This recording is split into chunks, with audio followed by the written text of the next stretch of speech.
제가 무슨 얘기로 이 설교를 시작할까 고민하다가 인터넷에 있는 어떤 우스갯소리가 있어서 제 방식으로 이렇게 얘기를 좀 만들어서 지어봤습니다.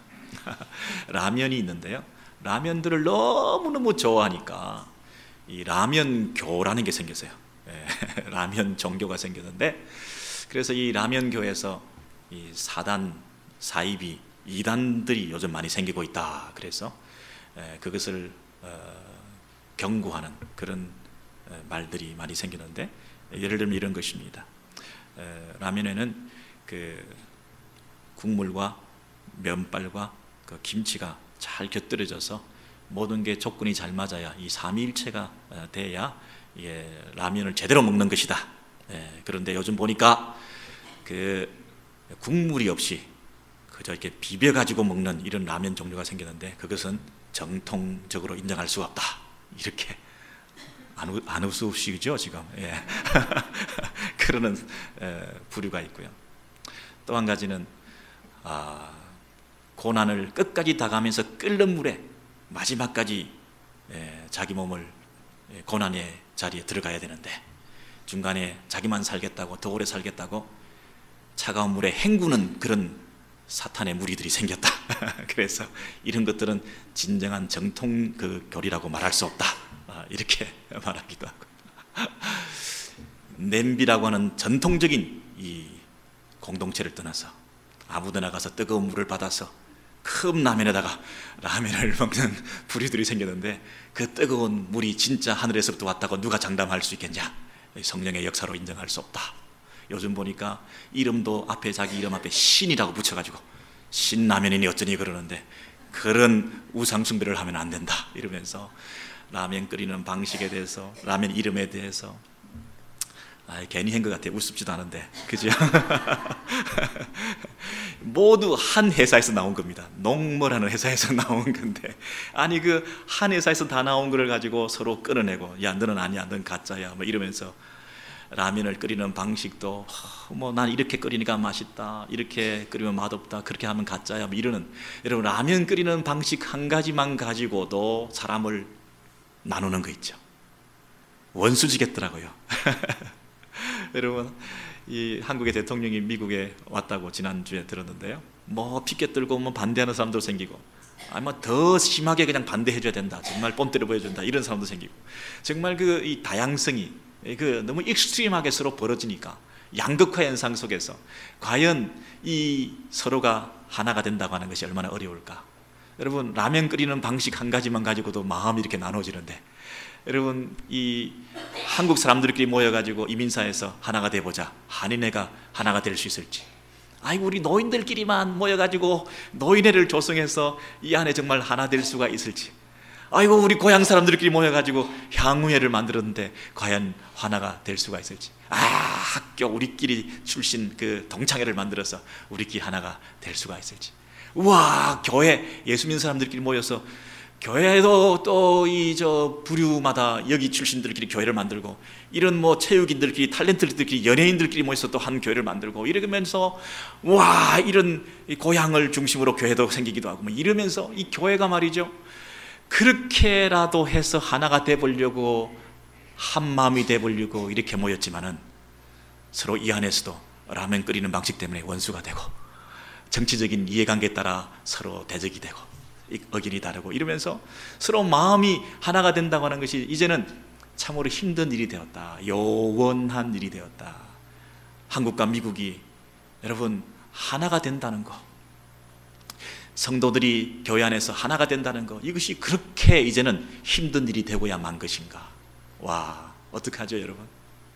이렇게 힘든 하나됨의 문제를 어떻게 해결할 수 있을까? 이것이 우리의 영원한 숙제가 되지 않겠습니까? 야, 그런데 오늘 구약의 교회 학개서에 나오는 한 말씀에 그들의 마음이 다 하나가 되었다, 이런 대목이 나오는 거예요. 그래서 와, 이 구절을 한번 붙들고 어떻게 하면 이 공동체가 회복될 수 있을까? 우리가 한 마음이 될 수가 있을까? 우리 남편과 아내가, 한 가정이, 부모와 자식이, 한 형제와 한 형제가 정말 하나가 될 수 있을까?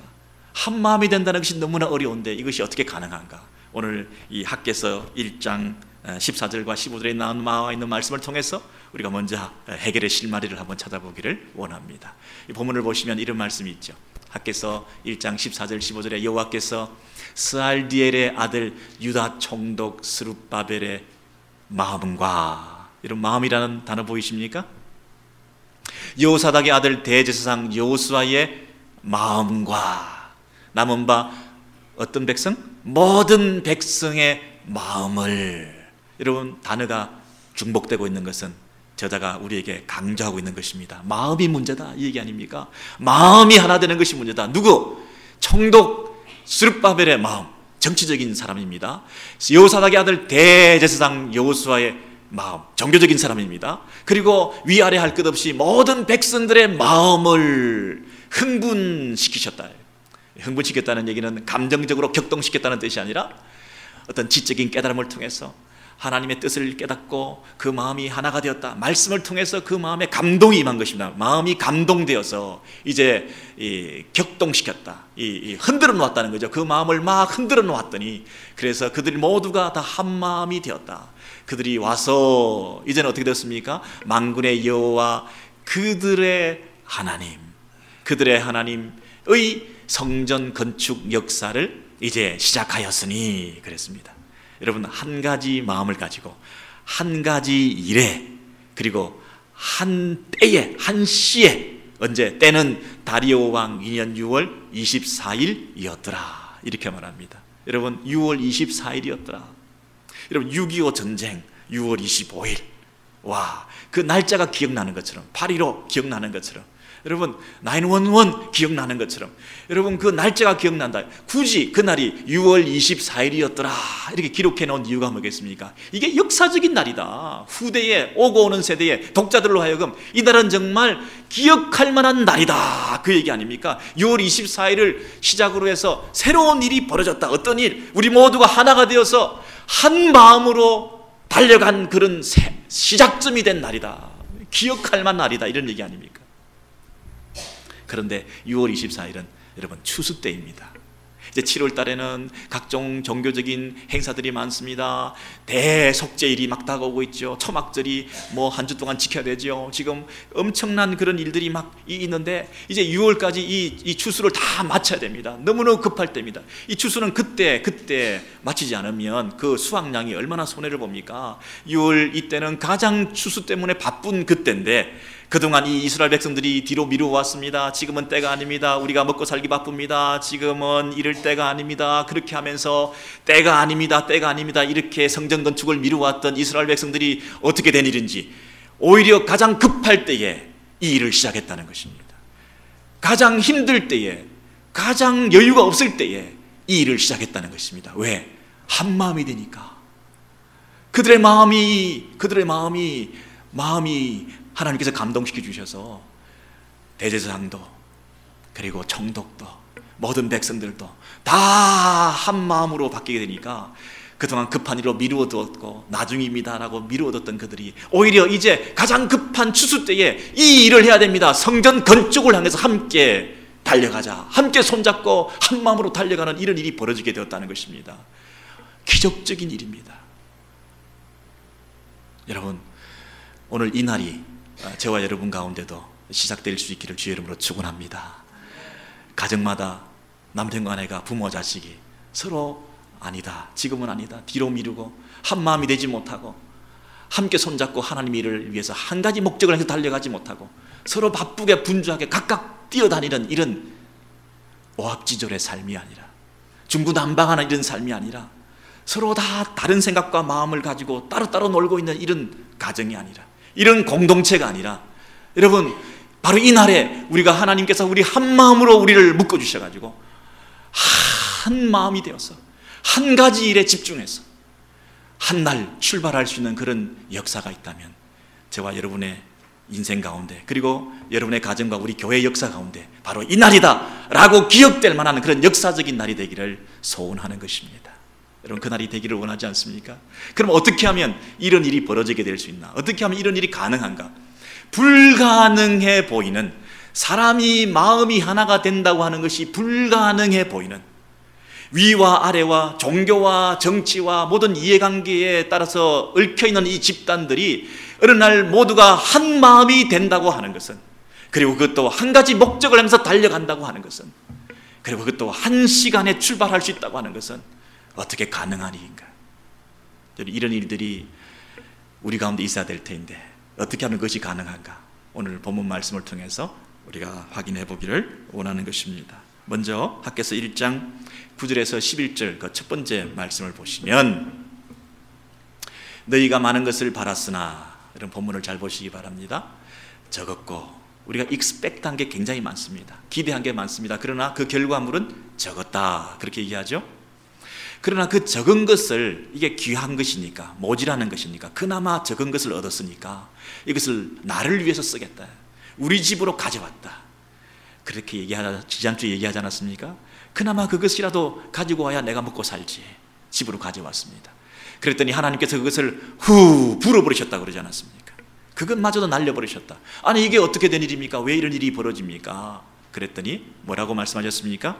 하나님의 집은 황폐케 되었지만은, 하나님의 집은 항무했지만은 너희는 각각 자기 살기 위해서 자기 집에 그것을 가져다가 바빴구나.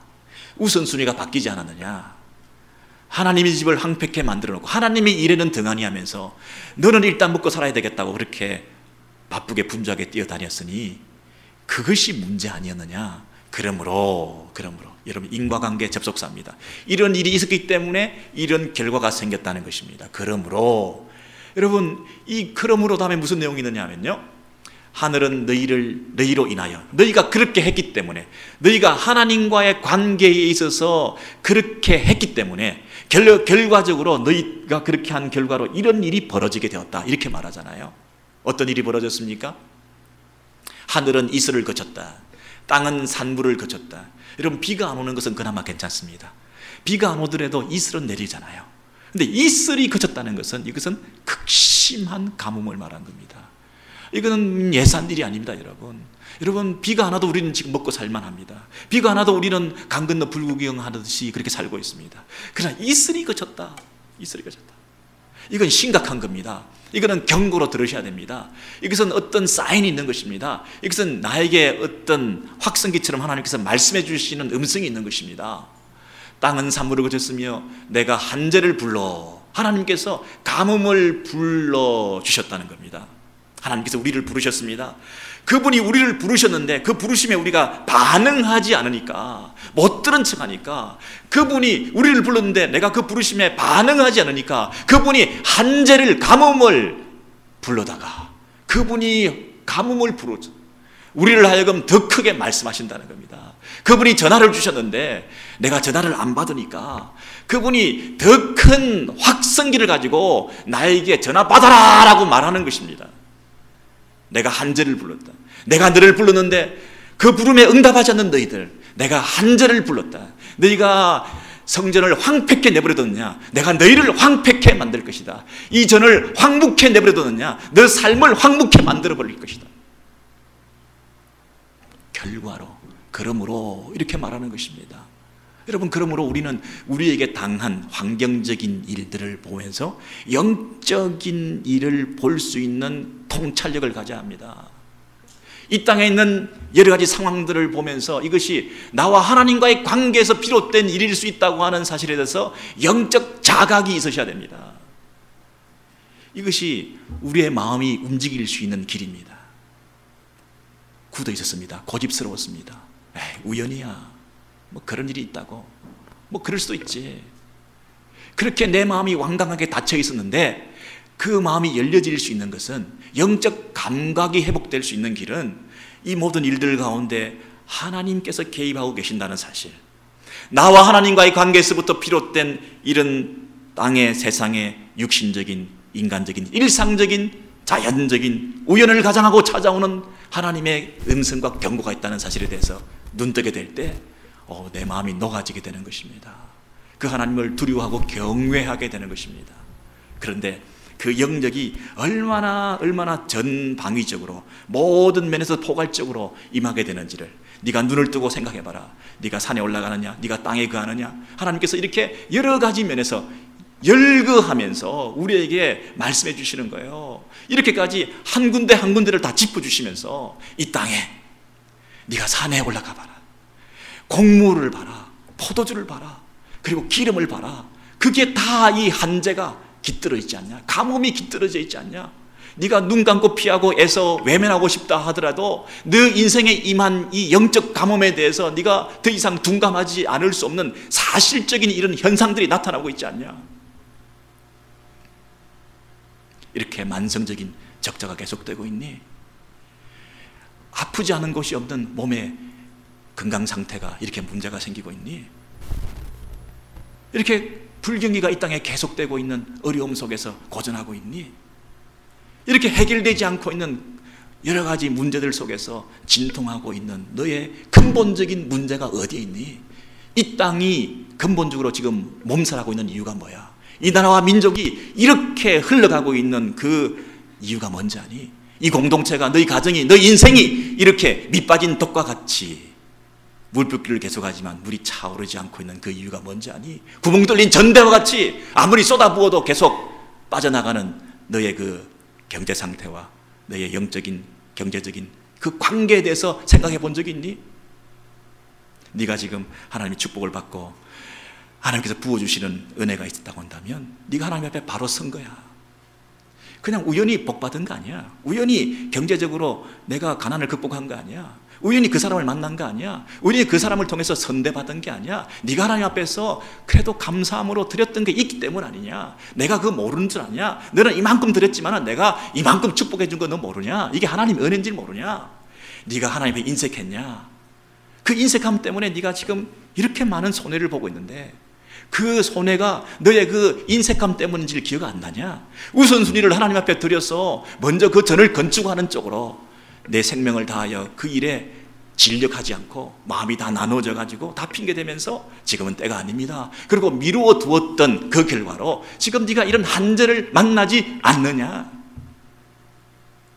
이 하나님의 음성을 들을 때 우리의 마음이 녹아지는 거예요. 아, 이게 아니구나. 이렇게 사는 게 아니구나. 아, 재미가 없구나. 이 땅의 삶이. 왜 이 재미는 어디서부터 오나? 하나님과 관계가 연결돼야 재미가 있죠.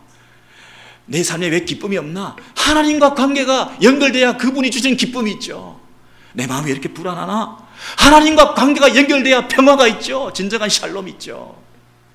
이 땅에서 어렵고 힘들게 산다 하더라도 그분과 링크가 돼 있으면, 커넥트가 돼 있으면, 그분과의 내밀한 영적인 교제가 일어나고 있다면, 그분과 함께 손잡고 걸어가고 있다고 한다면 이 땅에서 어떤 어려움 가운데서 기쁨을 잃지 않고 샬롬을 잃지 않고 평화 가운데 하나님의 축복을 받으면서 승리하는 삶을 살아갈 수가 있을 텐데, 내 이 현재의 삶의 문제의 근본 원인이 하나님과의 관계에 있다고 하는 그 사실에 대해서 자각하라는 거죠. 언제까지 이렇게 둔감한 채로 있을래? 적어도 15, 16년 동안 이스라엘 백성들은 한마음이 돼 본 적이 없어요. 다 각자 나름대로 바쁘게 분주하게 살았지만 하나님의 일에 대해서는 둔감했던 거예요. 애써 외면했던 거예요. 그냥 옆으로 미뤄뒀던 거죠. 나중에 차일피일 미루면서. 그리고 지금 걸어오지 않았냐? 다음에 예배 드리면 되고, 다음에 섬기면 되고, 다음에 충성하면 되고, 다음에 헌금 드리면 되고, 뭐 여유가 있으면 드리면 되고, 이렇게 미루어오지 않았냐? 그 미루어온 세월이 이렇게 지나가고 있는데 과연 그래서 너희들의 삶은 윤택하냐? 내가 너를 콜했는데 너 전화 안 받대. 내가 한절을 콜했어. 이제 들리냐? 확성기로 주시는 하나님의 음성, 그 소리가 들리냐?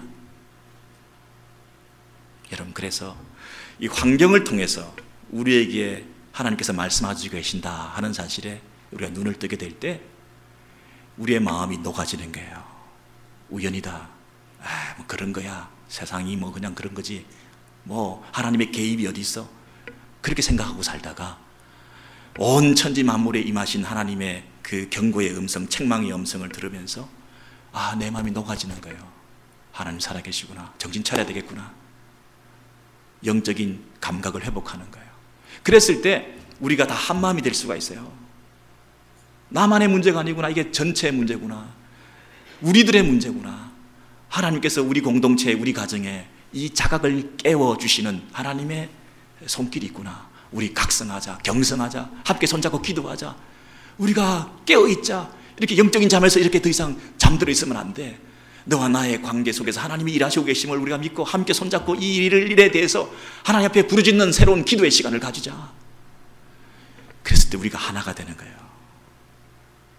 하나가 되는 거예요. 한 마음이 될 수가 있는 거예요. 하나님이 하시고 계신다, 하나님이 역사하고 계신다 하는 사실에 대해서 깨달을 때 우리가 비로소 한 마음이 되는 거예요. 여러분, 인간이 절대로 각자 따로 놉니다. 자기 속셈 따로 있습니다. 웬만한 일로 우리 마음이 열려져서 서로 용납하지 못합니다. 나보다 남을 낮게 여기지 못합니다. 내가 적어도 너보다는 낫다 이 생각으로 삽니다. 우리는. 그런데 하나님께서 우리 가운데 역사하고 계신다. 하나님께서 너와 나 사이에 하나님께서 경고해 주셨다. 우리 가정에, 우리 공동체에, 이 땅에 하나님께서 지금 일하고 계신다. 그 사실을 생각할 때 우리가 다 자기를 내려놓는 것입니다. 서로 하나 될 수 있는 가능성이 열리는 것입니다. 비로소 마음문이 열리게 되는 것입니다.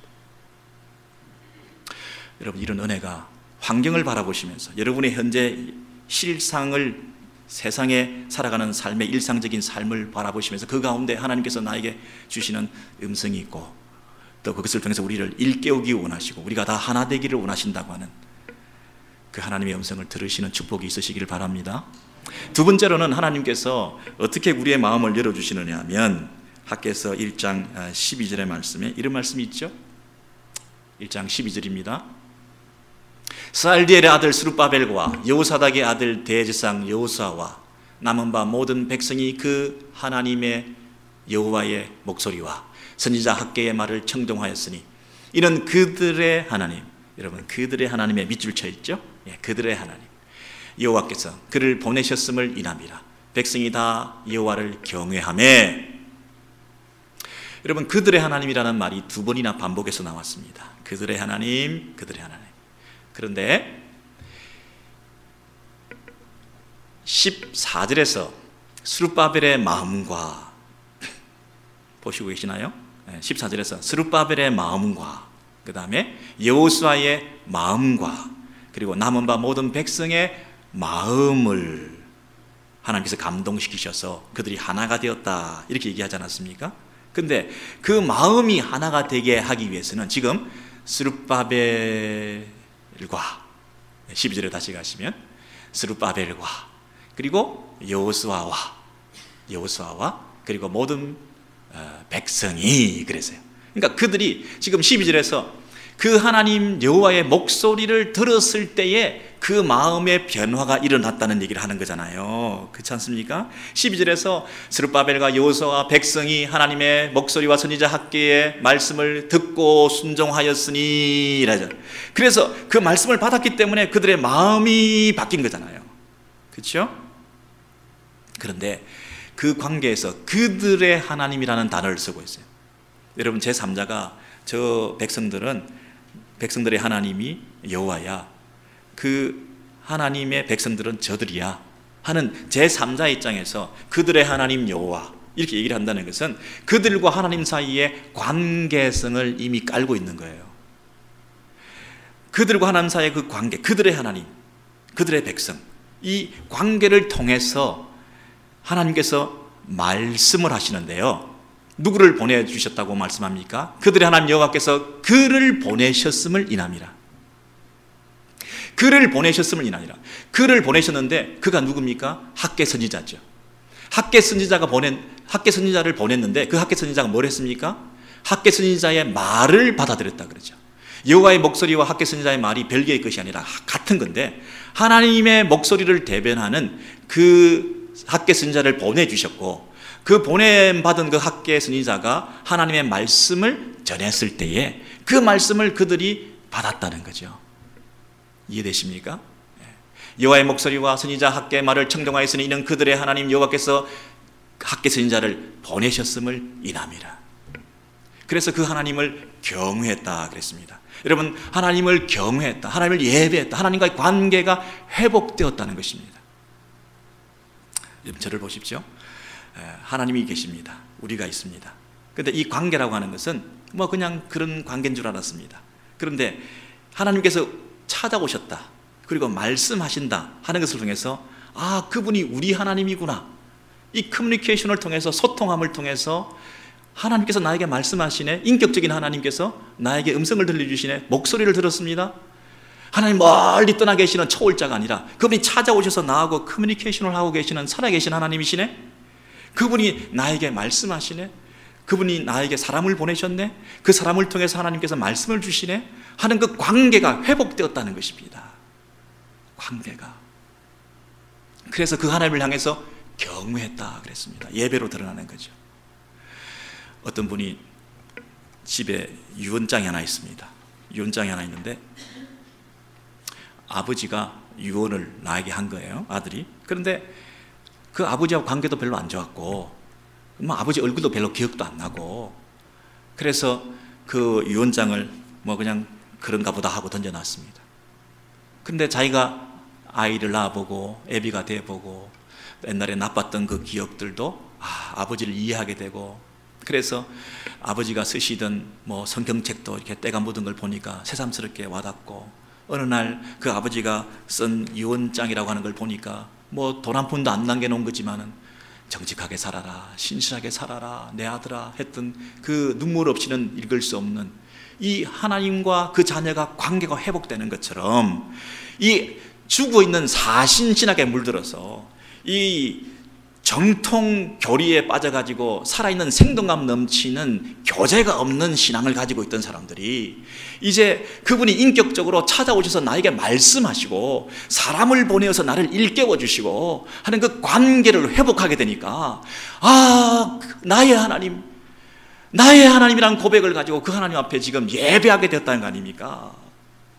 그저 성전을 건축하라, 먹고 살기 바쁘게 분주하게 지금 있는데 그저 포로교 안에서 지금 이스라엘 백성들이 가서 그냥 살아가기 급급한데 성전을 건축하라, 무슨 또 성전 건축이냐 부담스럽고 그런 삶을 살아가던 그들이 학개 선지자를 보내어 주신 하나님, 나하고 관계를 다시 회복시키기를 원하시는 하나님, 잠자고 있던 나의 영혼을 깨워주시는 하나님, 그 선지자를 통해서 보내주신 하나님의 말씀. 와, 하나님, 나는 당신의 백성이군요. 나는 당신의 자녀로서 해야 될 일이 있군요. 내가 가장 우선시하면서 우리 하나님 아버지 앞에 순종해야 될 아들의 사명이 있군요. 세상 열방의 다른 백성들과 다르게는 나를 택하여 주신 그 하나님과의 언약 관계라는 게 있군요. 약속의 자녀군요. 그 하나님 아버지가 내 하나님 아버지라는 사실에 새삼 눈을 뜨고 감격이 생기는군요. 그 하나님을 높여드리기를 원해요. 내 경배를 받아주세요. 그동안 몰랐더랬습니다.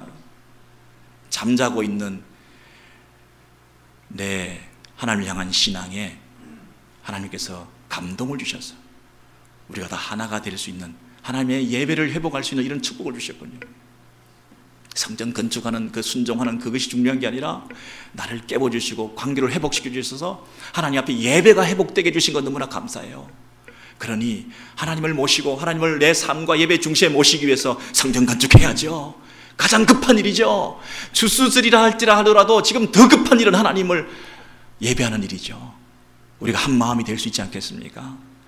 여러분, 하나님과 우리 사이에 하나님이 찾아오셨다는 사실, 그리고 그 하나님이 나에게 말씀하신다는 사실, 이것만이 내 마음을 바꿀 수가 있는 거예요. 하나님이 계십니다. 그리고 우리가 있습니다. 근데 지금 저와 여러분 한번 생각해 보세요. 내 마음이 어떻게 바뀝니까? 사람이 사람의 마음을 설득할 수 있을까요?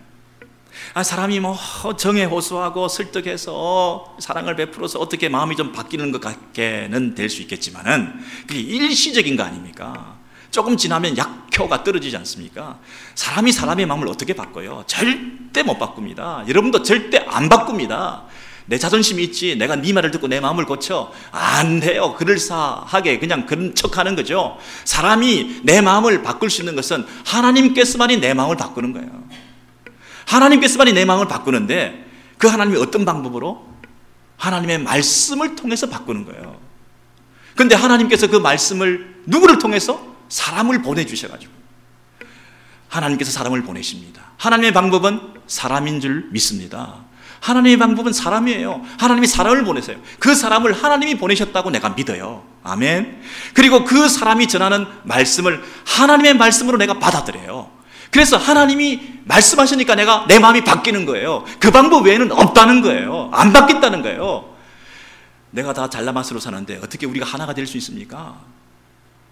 향후회로, 동창회로, 반창회로 쪼개놔도 그 안에 갈등이 생기는데 어떻게 하나가 됩니까? 사람끼리는 하나가 될 수가 없어요. 하나님의 말씀이 임할 때에 그 말씀의 순종함을 통해서 우리가 하나 되는 줄로 믿습니다. 우리가 정말 하나 되기 위해서는 하나님과 나 사이의 관계가 회복돼야 돼요. 그래서 하나님과 나의 관계가 있는데 그분이 인격적인 하나님께서 나에게 지금도 찾아오신다. 그리고 그분이 사람을 보내신다. 사람을 통해서 말씀하신다. 그러므로 나는 그 사람의 말을 하나님의 말씀으로 받아들인다. 그래서 내 마음을 고친다. 우리가 그래서 하나 되는 것 외에 다른 방법이 없습니다.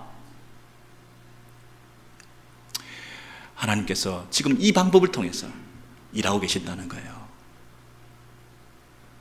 학개 선지자를 보내시고 그리고 스룹바벨과 여호수아 모든 백성이 그 하나님의 말씀 그리고 선지자 학개의 말을 청종했으니 이는 그들의 하나님, 그 관계성 속에서 하나님 아버지께서 그들의 백성에게 말씀하시는, 그리고 그 말씀하시는 통로로 사람을 보내시고 그 사람을 통해서 하나님께서 우리와 관계를 회복하기를 원하신다고 하는 그 일을 통해서 하나님 앞에 예배하게 되는 거죠. 그 말씀을 받아들이게 되는 거죠. 그랬을 때 온 성도들이 함께 한 마음이 되어서 하나님 앞에 순종의 발걸음을 내딛게 되는 첫 출발이 되었던 거죠. 하나님 말씀이 우리를 변화시키고 하나님 말씀이 우리를 움직이게 만들지, 사람이 설득한다고 사람이 움직입니까? 절대 아닙니다. 오히려 반감만 생기죠. 네가 그렇게 얘기해? 난 안 해.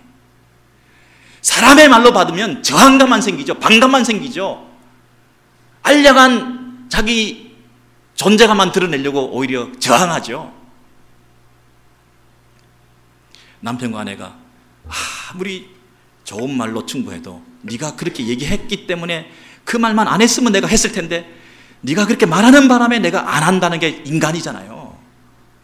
우리 사춘기 아이들 보세요. 잔소리한다고 변합니까? 그렇게 해라 하면 더 안 하잖아요. 그 청개구리 심보가 왜 우리가 하나님과의 사이에 없습니까? 절대 안 해요. 사람의 말로 받으면 절대 안 해요. 그런 반감과 저항감과 그 소아병적인 그 영웅심리에 의해서 거들먹거리는 그런 영적인 유아 같은 태도를 버리고 정말 우리가 한마음이 되고 정말 청정하고 정말 하나님 앞에 순종하는 그런 삶을, 정말 어린아이와 같은 여린 살결의 마음을 가지고 그 말씀을 겸손하게 잘 받아들여서 그 말씀을 받아서 순종하고 하나 되는 그런 일이 되기 위해서는 이 영적 질서, 하나님께서 일하고 계시고 사람을 보내시고 그 사람을 통해서 하나님께서 말씀하시고 나는 흡족히 그것을 하나님의 말씀으로, 하나님의 사람이 하나님의 말씀을 통해서 나에게 하나님이 말씀하신다는 그 말씀을 받아들일 때만 내 삶과 인격이 바뀌는 거예요. 예수 그리스도 그분이 이 땅에 오셨어요. 어린 아기가 오셨어요. 하고 우는 아기가 무슨 구원자입니까? 그 아기 예수를 하나님이 보내신 구원자로 받아들일 수 있는 겸손한 사람만이 그 임마누엘의 축복을 누리는 거예요. 여러분, 그것이 세 번째 이 학개서 1장, 세 번째 학개서 1장 13절에 나와 있습니다. 13절을 보시면요, 그 다음에 있는 때에 여호와의 사자 학개가 여호와의 명을 의지하여 백성에게 구하여 가로되 나 여호와가 말하노니 내가 너희와 함께 하노라 그랬죠. 여러분, 그런데 그 앞에 때에, 그때에 이런 말이거든요. 언제를 말합니까? 12절에 있는 말씀, 하나님께서 하나님의 백성을 보내어서 하나님의 사람을 통하여 하나님의 말씀을 증거하고 있다는 그 사실에 대해서 겸손한 마음으로 받아들일 때에 하나님의 일하시는 방법에 의해서 하나님의 사람을 통하여 하나님께서 말씀하고 계신다고 하는 그 관계를 확인해서, 그렇습니다, 그 하나님의 말씀을 달게 받는 겸손한 태도를 보일 때에 여호와의 사자 학개가 여호와의 명을 의지해서 내가 너하고 함께 하겠다는 거예요. 하나님께서 함께 하시는 축복보다 더 큰 축복은 없는 줄로 믿습니다. 하나님께서 나와 함께 하시겠다는 그 약속의 말씀보다 우리가 더 붙들 수 있는 근거는 아무것도 없는 줄 믿습니다. 이것으로 충분한 줄 믿습니다. 여러분, 하나님께서 지금 이스라엘 백성들은 불안해하고 있습니다. 원수 대적 사탄 영적 싸움에서 지금 굉장히 적대 세력들이 일어나고 그 거류민들이 반발이 심하고 이 상소문을 올리고 수의 힘을 빌어가지고 막 쫓아내려고 그러고 그 자기의 기득권을 지키려고 하는 그런 대적들이 많이 있습니다. 그리고 이스라엘 백성들은 지금 성전을 건축하는 그 일이 너무나 버거운 일이었습니다. 너무 힘든 일이었습니다. 우리가 수가 부족합니다. 자원이 부족합니다. 우리는 할 수 있는 역량이 없습니다. 그리고 너무나 급합니다. 그들은 자이언트 같고 우리는 메뚜기 같습니다. 이러면서 마음이 굉장히 힘들어하고 있는 이런 상태에서 나는 할 수 없습니다 그러는데 하나님이 하시겠다는 것입니다. 나는 수가 부족합니다 그러는데 하나님께서 힘이 돼 주시겠다고 말씀하시는 것입니다. 내가 너와 함께 하리라. 어떤 사람에게 함께 하신다고요? 하나님이 보내신 자를 통해서 하나님 말씀으로 받아들이고 그 하나님 앞에 겸손한 마음으로 관계를 회복하는, 하나님과 그 백성 사이의 언약 관계를 회복하는, 하나님은 나의 하나님이십니다. 여러분, 그냥 죽어있는 관계가 아니고요, 살아있는 관계로.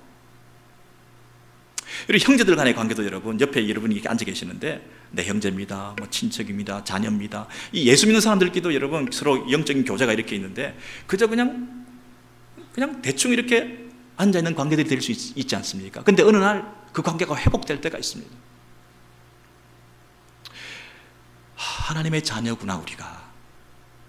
나를 위해서 예수께서 죽으셨는데 저 형제를 위해서도 예수께서 죽으셨구나. 나보다 더 나아 보이고 귀해 보이는 때가 있습니다. 예수의 핏값으로 저 형제를 사셨다고 할 때 내가 그에 대해서 매기는 값하고는 상관없이 영원한 가치를, 값으로 따질 수 없는 그 가치를 가진 그 형제를 바라볼 때 다시 내가 그 형제를 바라볼 때가 있습니다. 그랬을 때 무시하고 함부로 여기고 나보다 못하게 봤던 그 형제를 하나님의 시각으로 바라볼 때 너무나 귀하게 보이는 거예요. 그 관계가 회복되는 거예요. 그래서 그 사랑의 관계가 더 깊어지는 거예요. 이럴 때가 있습니다. 하나님과 우리의 관계도 마찬가지라는 거예요. 그냥 어릴 때부터 교회 다니고 모태신앙을 가지고 그냥 교회에 왔지만 어느 날 하나님이 찾아오셔서 인격적인 관계를 맺어주실 때 나는 너의 하나님이다, 너는 내 백성이다, 내 아들아, 내 딸아 하는 그 음성을 들었을 때 그 관계가 회복되는 때가 있지 않습니까? 그리고 그 하나님 앞에 새로운 차원에서 경외심을 가지고 예배할 때가 있지 않습니까? 매너리즘에 빠져있는 이런 습관적인 예배 말고 정말 하나님 앞에 눈물 콧물 다 쏟으면서 내 마음을 토해놓고 하나님을 높여드릴 때가 있지 않습니까? 그 예배가 회복되는 삶을 통해서 하나님과의 인격적인 관계가 회복되고, 그랬을 때 하나님께서 찾아오셔서 임마누엘 하신다는 거예요. 내가 너와 함께 하리라. 내가 너와 함께 하겠다. 여러분, 이런 체험이 있으셔야 됩니다. 예배 시간에 그저 왔다가 돌아가시면 안 됩니다. 이곳에 오셔서 하나님 우리의 예배를 받아주시옵소서. 겸손하고 낮아진 마음으로 그분 앞에 예배 드릴 때에 하나님께서 나와 함께 하심을 체험하고 그분을 붙들고 그분을 의지하며 살아가는 새로운 영적인 출발이 예배 가운데 날마다 있지 않으면 여러분, 우리는 능력 있는 삶을 살 수가 없어요. 승리의 삶을 살 수가 없는 거죠. 그냥 또 폐잔병처럼 세상에 나아가서 예배가 회복되지 않으니까, 하나님 나와 함께 하신다는 그 약속의 말씀을 붙들고 믿음으로 나아가지 못하니까 또 쓰러지는 거죠. 하나님께서 우리와 함께 하신다는 얘기는 그래서 우리 옆에 서 계시겠다, 수호신처럼 지켜봐 주겠다, 이런 뜻이 아니잖아요. 내가 너와 함께 하리라. 내가 너 삶을 책임진다는 거잖아요. 내가 네 인생길을 주장해 주신다는 거잖아요. 예수께서 세상 끝날에 내가 너와 함께 할 것이다. 내가 마지막까지 너와 함께 할 것이다. 그러셨는데 예수님께서 승천해 버리셔서 떠나 버리셨어요. 그러면 만약에 함께 하신다는 그 말의 의미가 옆에 서 계신다는 뜻이었다면 그분은 떠나 버리셨는데 아니잖아요. 그분이 성령께서 주의 영이 우리 가운데 오셨죠. 예수의 영이 우리 가운데 함께 하시는 거죠. 성령님 우리와 함께 하시죠. 그리고 성령께서 이 땅에 오신 것은 우리를 하나님의 백성으로 인치신 거죠. 인치셨다는 얘기는 하나님의 영원한 생명의 보증으로, 부활의 보장으로 우리를 붙들어 주신 거죠. 우리는 죽어도 다시 사는 존재가 되었다는 것이 성령께서 우리와 함께 하신다는 증거 아닙니까? 그래서 그분이, 예수께서 내가 너와 함께 영원히 있을 거다 하신 그 약속의 말씀대로 그분은 우리에게 함께하고 계시고 또 영원히 함께하실 거죠. 내 삶을 책임져 주신다는 얘기 아닙니까? 하나님의 전 구속의 역사 가운데 하나님의 이 세상과 우주 만물을 주관하시는 그 하나님께서 내가 너와 함께하리라 하는 약속대로 이 세상 너머에도, 내 죽음 너머에도 나와 함께 하셔서 나를 영원히 살게 하시는 그 예수 그리스도의 약속은 믿을만 하잖아요. 내가 너와 함께하리라. 아멘. 내가 너와 함께하리라 그 약속을 우리가 받아들였을 때에 내 마음이 바뀌는 거죠. 지금 바쁩니다. 지금 급합니다. 지금 세상에서 먹고 살기 힘듭니다. 하고 있던 그 마음이 바뀌어서 영원한 나라를 위해서 영생을 삼아오며 이 땅에서 하나님 나라의 일을 위해서 내가 당장 급한 일을 내려놓고 가장 중요한 이 일을 위해서 하나님 앞에 드리겠습니다. 우리 일에 한 마음이 되십시다. 그 일에 함께 손잡고 달려갈 수 있는 그 동력의 관계가 그날 그때에 시작된 거 아닙니까? 하나님께서 우리와 함께 하신다 하는 그 약속이 우리가 공감대가 되었을 때 그때라야만 우리가 믿음으로 갈 수 있는 거 아닙니까? 먹고 마시기도 힘든데 어떻게 이 일에 지금 진력할 수가 있습니까? 원수들이 막 공격하는데 어떻게 우리가 두려운데 할 수 있습니까? 하나님이 함께 하시기 때문에 가능한 거 아닙니까? 우리를 영원까지 책임지시는 우리 공동체와 우리 과정을, 내 인생을 하나님께서 영원히 책임지신다는 함께하리라 하는 약속의 말씀을 붙들고 어떤 일이 있다 하더라도 우리가 한 마음이 되어서 하나님의 일을 힘있게 해나갈 수 있는 비로소 그 한마음의 공감대가 형성되는 거 아닙니까? 이것 외에는 방법이 없잖아요. 이것 외에는 우리가 한마음이 되어서 하나님의 일을 함께 한다는 것이 불가능하잖아요. 이런 세 가지입니다. 환경을 통해서 우리의 마음을 녹여주시는 거죠. 환경을 통해서 여러 가지 우리의 상황을 통해서 하나님께서 지금 개입하고 계시는데 영적인 일과 육적인 일이 따로 노는 게 아니다. 너와 하나님과의 관계를 통해서 지금 너의 일상의 삶 가운데 벌어지고 있는 일들을 영적 통찰력을 가지고 봐라. 관계들은, 인간관계들은 왜 그렇게 틀어지고 있으며 너의 이 재정 상태와 이민 생활에 왜 이렇게 곰핍함이 계속되고 있는지, 너 하나님과 영적인 관계에 있어서 우선순위를 드리는 부분에서 뒤로 미루고 있는 일들은 없니? 내가 지금 얘기하지 않으면 벌써 15년, 16년 되면서도 이것을 깨우치지 않고 그렇게 있는데 이런 부분에서 네 마음을 열어야 돼. 그렇게 말씀하시죠. 내 마음이 녹아지니까 우리가 서로 하나가 될 수가 있는 거죠. 동력할 수가 있는 거죠. 두 번째는 하나님과 나와의 관계가 회복돼야 되는 거죠. 하나님의 사람을 보내서 내 마음의 문을 녹화하는 거죠. 하나님의 사람을 통해서 하나님께서 말씀하실 때 그 말씀을 하나님의 말씀으로 받아들이는 겸손한 태도가 돼 있을 때 이제 우리가 함께 하나님 말씀 앞에 순종할 수 있는 미끄럼이 조성되는 거죠. 그리고 그런 겸손한 자들을 하나님께서 부르셔서 내가 너와 함께하리라. 너 힘으로는 안 돼. 나를 의지하면 내가 너와 함께할게. 네가 겸손하면 내가 너를 붙들어 줄게. 네가 지금 헌신하고 결단하고 엎드리면 내가 영원히 책임져 줄게. 이렇게 말씀하시면서 하나님이 나와 함께 하신다는 그 약속의 말씀을 우리가 붙들 때 우리가 다 함께 손을 잡을 수가 있는 거죠.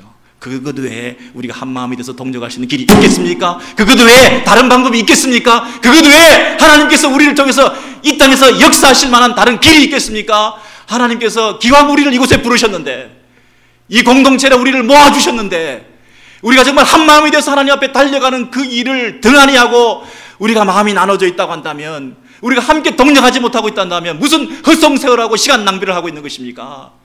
우리가 한 마음이 되어서 이 말씀을 달게 받아서 우리가 순종하고 달려갈 때 하나님께서 우리 공동체를 통해서 큰 일을 행하실 것 아니겠습니까? 여러분, 그것 외에 다른 소원이 있으십니까? 그것보다 더 급한 일이 있으십니까? 이보다 더 중요한 일이 있습니까? 하나님께서 지금 우리에게 말씀하시는 것입니다. 여러분, 우리의 마음에 그 짓눌려 있는 무거운 마음들 한번 여러분의 마음의 무게를 달아보시기 원합니다. 마음에도 무게가 있다는 것 여러분 아시죠?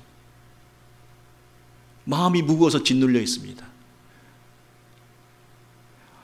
오늘 말씀을 통해서 그 마음이 열려졌다.